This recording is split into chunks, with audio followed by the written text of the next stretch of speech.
Frankenstein, or the Modern Prometheus, by Mary Shelley. Volume 3, Chapter 7. My present situation was one in which all voluntary thought was swallowed up and lost. I was hurried away by fury. Revenge alone endowed me with strength and composure. It modelled my feelings, and allowed me to be calculating and calm, at periods when otherwise delirium or death would have been my portion.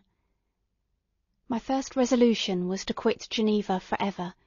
My country, which, when I was happy and beloved, was dear to me, now, in my adversity, became hateful.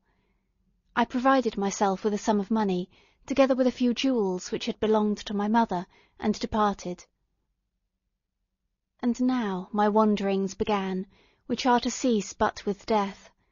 I have traversed a vast portion of the earth, and have endured all the hardships which travellers, in deserts and barbarous countries, are wont to meet. How I have lived I hardly know. Many times have I stretched my failing limbs upon the sandy plain and prayed for death. But revenge kept me alive. I dared not die and leave my adversary in being. When I quitted Geneva, my first labour was to gain some clue by which I might trace the steps of my fiendish enemy. But my plan was unsettled, and I wandered many hours round the confines of the town, uncertain what path I should pursue. As night approached, I found myself at the entrance of the cemetery, where William, Elizabeth, and my father reposed. I entered it, and approached the tomb which marked their graves. Everything was silent, except the leaves of the trees, which were gently agitated by the wind. The night was nearly dark, and the scene would have been solemn and affecting even to an uninterested observer. The spirits of the departed seemed to flit around and to cast a shadow, which was felt but seen not, around the head of the mourner. The deep grief which this scene had at first excited quickly gave way to rage and despair. They were dead, and I lived. Their murderer also lived, and to destroy him I must drag out my weary existence. I knelt on the grass and kissed the earth, and with quivering lips exclaimed, "By the sacred earth on which I kneel, by the shades that claimed I wander near me, by the deep and eternal grief that I feel, I swear, and by thee, O night, and by the spirits that preside over thee, I swear to pursue the demon who caused this misery, until he or I shall perish in mortal conflict. For this purpose I will preserve my life. To execute this dear revenge will I again behold the sun, and tread the green herbage of earth, which otherwise should vanish from my eyes for ever. And I call on you, spirits of the dead, and on you, wandering ministers of vengeance, to aid and conduct me in my work. Let the cursed and hellish monster drink deep of agony. Let him feel the despair that now torments me." I had begun my adjuration with solemnity, and an awe which almost assured me that the shades of my murdered friends heard and approved my devotion, but the furies possessed me as I concluded, and rage choked my utterance. I was answered, through the stillness of night, by a loud and fiendish laugh. It rung on my ears long and heavily, the mountains re-echoed it, and I felt as if all hell surrounded me with mockery and laughter. Surely, in that moment, I should have been possessed by frenzy, and have destroyed my miserable existence, but that my vow was heard, and that I was reserved for vengeance. The laughter died away, when a well-known and bored voice, apparently close to my ear, addressed me in an audible whisper. "I am satisfied, miserable wretch. You have determined to live, and I am satisfied." I darted towards the spot from which the sound proceeded, but the devil eluded my grasp. Suddenly the broad disk of the moon arose, and shone full upon his ghastly and distorted shape, as he fled with more than mortal speed. I pursued him, and for many months this has been my task. Guided by a slight clue, I followed the windings of the Rhône, but vainly. the blue Mediterranean appeared, and by a strange chance I saw the fiend enter by night and hide himself in a vessel bound for the Black Sea. I took my passage in the same ship, but he escaped, I know not how. Amidst the wilds of Tartary and Russia, although he still evaded me, I have ever followed in his track. Sometimes the peasants, scared by this horrid apparition, informed me of his path.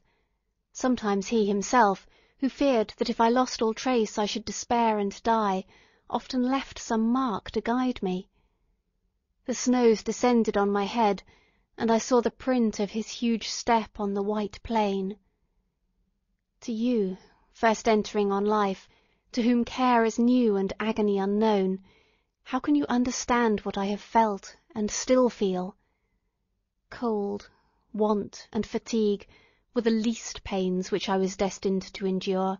I was cursed by some devil, and carried about with me my eternal hell.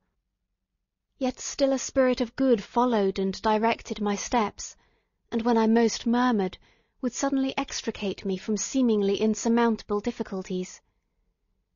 Sometimes, when nature, overcome by hunger, sunk under the exhaustion, a repast was prepared for me in the desert that restored and inspirited me. The fare was, indeed, coarse, such as the peasants of the country ate, but I may not doubt that it was set there by the spirits that I had invoked to aid me. Often, when all was dry, the heavens cloudless, and I was parched by thirst, a slight cloud would bedim the sky, shed the few drops that revived me, and vanish. I followed, when I could, the courses of the rivers, but the demon generally avoided these, as it was here that the population of the country chiefly collected. In other places human beings were seldom seen, and I generally subsisted on the wild animals that crossed my path. I had money with me, and gained the friendship of the villagers by distributing it, or bringing with me some food that I had killed, which, after taking a small part, I always presented to those who had provided me with fire and utensils for cooking. My life, as it passed thus, was indeed hateful to me, and it was during sleep alone that I could taste joy. O blessed sleep! Often, when most miserable, I sank to repose, and my dreams lulled me even to rapture. The spirits that guarded me had provided those moments, or rather hours, of happiness, that I might retain strength to fulfil my pilgrimage. Deprived of this respite, I should have sunk under my hardships. During the day I was sustained and inspirited by the hope of night, for in sleep I saw my friends, my wife, and my beloved country. Again I saw the benevolent countenance of my father, heard the silver tones of my Elizabeth's voice, and beheld Clerval enjoying health and youth. Often, when wearied by a toilsome march, I persuaded myself that I was dreaming, until night should come, and that I should then enjoy reality in the arms of my dearest friends. What agonizing fondness did I feel for them! How did I cling to their dear forms, as sometimes they haunted even my waking hours, and persuade myself that they still lived! At such moments, vengeance, that burned within me, died in my heart, and I pursued my path towards the destruction of the demon more as a task enjoined by heaven, as the mechanical impulse of some power of which I was unconscious, than as the ardent desire of my soul. What his feelings were, whom I pursued, I cannot know. Sometimes, indeed, he left marks in writing, on the barks of the trees, or cut in stone, that guided me and instigated my fury. My reign is not yet over. These words were legible in one of these inscriptions. You live, and my power is complete. Follow me. I seek the everlasting ices of the north, where you will feel the misery of cold and frost to which I am impassive. You will find, near this place, if you follow not too tardily, a dead hare. Eat and be refreshed. Come on, enemy. We have yet to wrestle for our lives, but many hard and miserable hours must you endure until that period shall arrive. Scoffing devil! Again do I vow vengeance, again do I devote thee, miserable fiend, to torture and death. Never will I omit my search until he or I perish, and then with what ecstasy shall I join my Elizabeth, and those who even now prepare for me the reward of my tedious toil and horrible pilgrimage.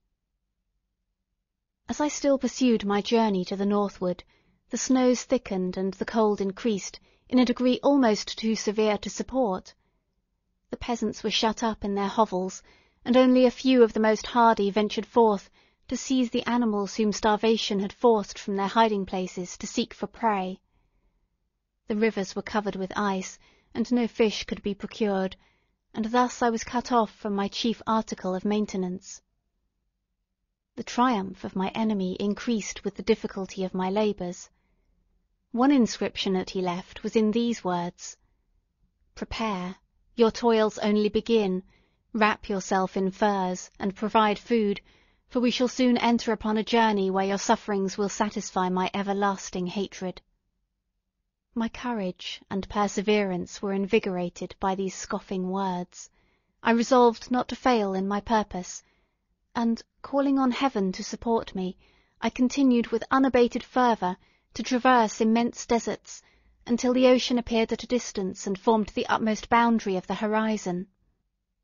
Oh, how unlike it was to the blue seas of the south!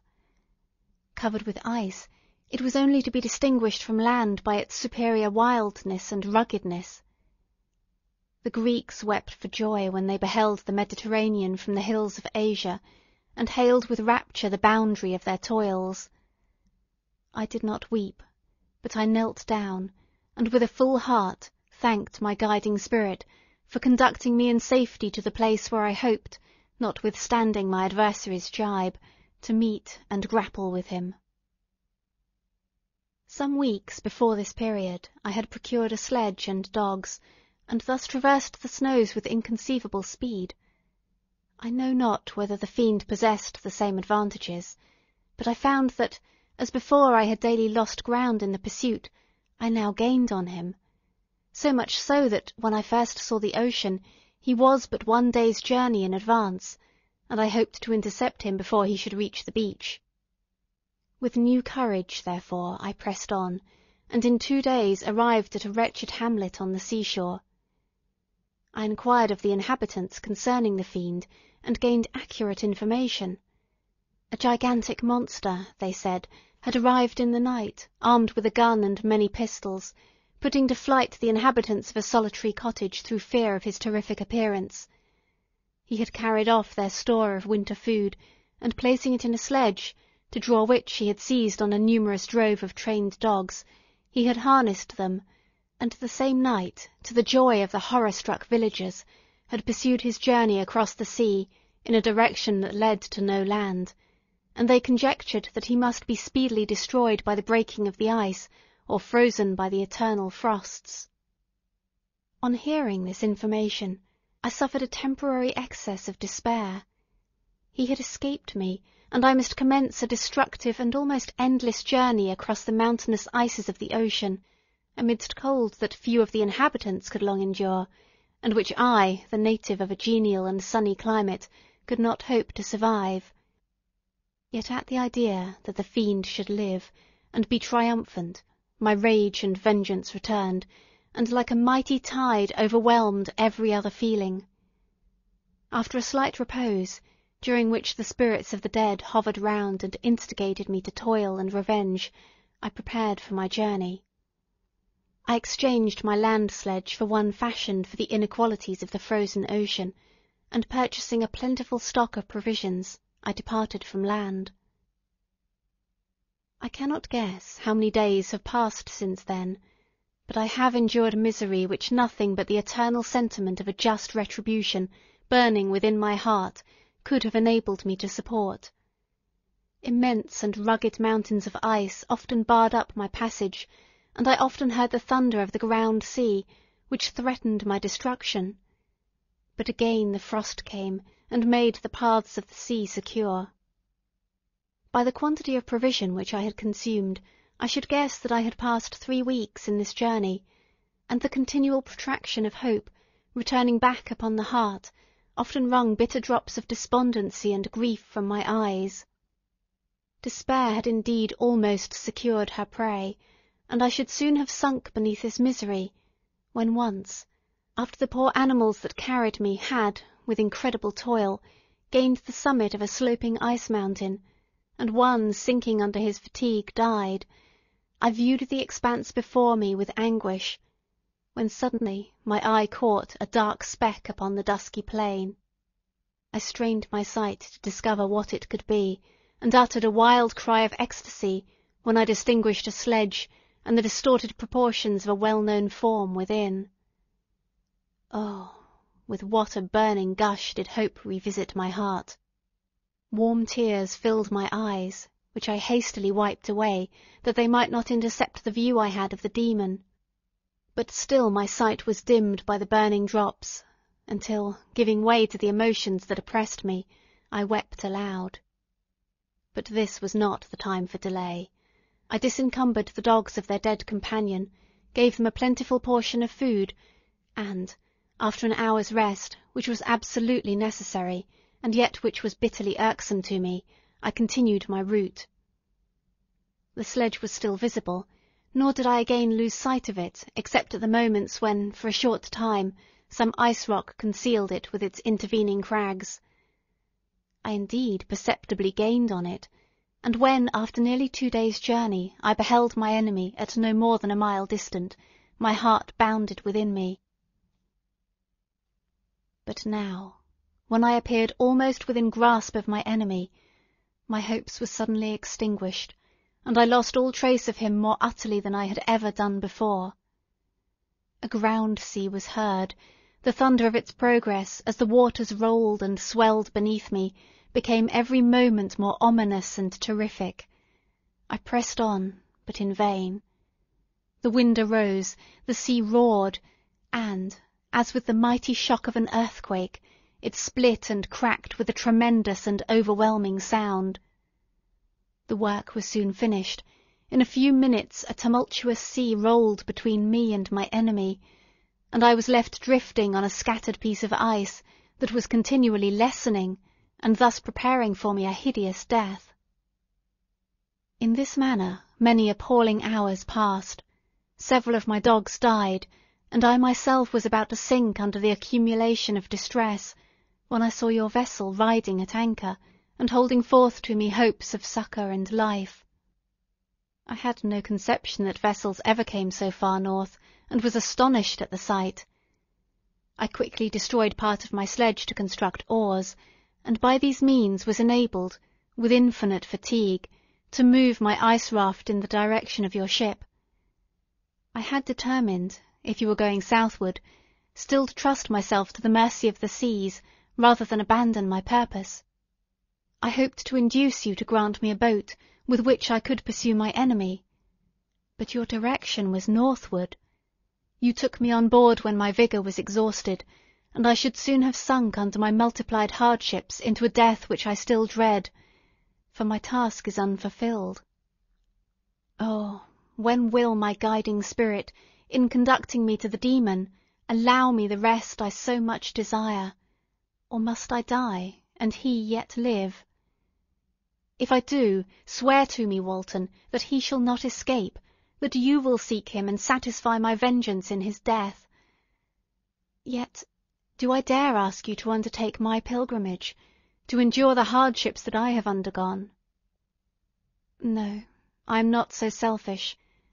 Yet, when I am dead, if he should appear, if the ministers of vengeance should conduct him to you, swear that he shall not live, swear that he shall not triumph over my accumulated woes, and live to make another wretch such as I am.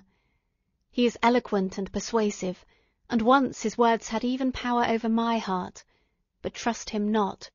His soul is as hellish as his form, full of treachery and fiendish malice. Hear him not. Call on the names of William, Justine, Clerval, Elizabeth, my father, and of the wretched Victor, and thrust your sword into his heart. I will hover near, and direct the steel aright.